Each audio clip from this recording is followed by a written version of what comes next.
വിഘ്നേശ്വര ജ്യോതിഷത്തിലേക്ക് സ്വാഗതം. ഞാൻ രാജേഷ് കുമാർ. ഇന്നിവിടെ പറയാൻ പോകുന്നത് ചൊവ്വാഴ്ച വ്രതത്തെക്കുറിച്ചാണ്. ഈ ചൊവ്വാഴ്ച വ്രതമെടുത്തു കഴിഞ്ഞാൽ നമുക്കുണ്ടാകുന്ന ഗുണത്തെക്കുറിച്ചൊക്കെയാണ് ഞാനിന്ന് പറയാൻ പോകുന്നത്.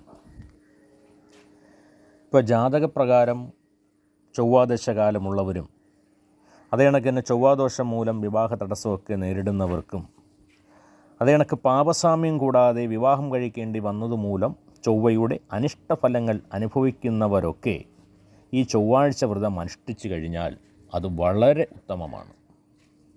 ഇപ്പം എത്രയോ പേര് ചൊവ്വാദോഷം മൂലമൊക്കെ വിവാഹത്തിനൊക്കെ അതല്ലാന്നുണ്ടെങ്കിൽ ഈ പറയുന്ന നാളുകളൊക്കെ നോക്കി ചേരാതിരിക്കുകയും പാപസാമ്യമൊന്നും കൂടാതെ വിവാഹം കഴിക്കുന്നവർക്കൊക്കെ നമ്മൾ ഈ എന്തെങ്കിലും ജീവിതത്തിൽ എന്തെങ്കിലും കോട്ടം സംഭവിക്കുന്നുണ്ടെങ്കിൽ ഈ ചൊവ്വാഴ്ച വ്രതം ഒന്നെടുക്കുക.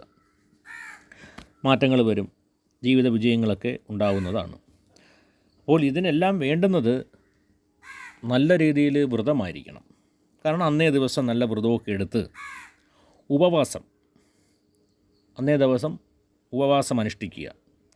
പിന്നെ അതേ കണക്ക് തന്നെ ചുവന്ന പൂക്കൾ കൊണ്ട് അങ്കാരപൂജ നടത്തുന്നതും അങ്കാര സ്തോത്രം ജപിക്കുക, ഇവയൊക്കെ ഈ ദിവസം ചെയ്യേണ്ടുന്നതാണ്.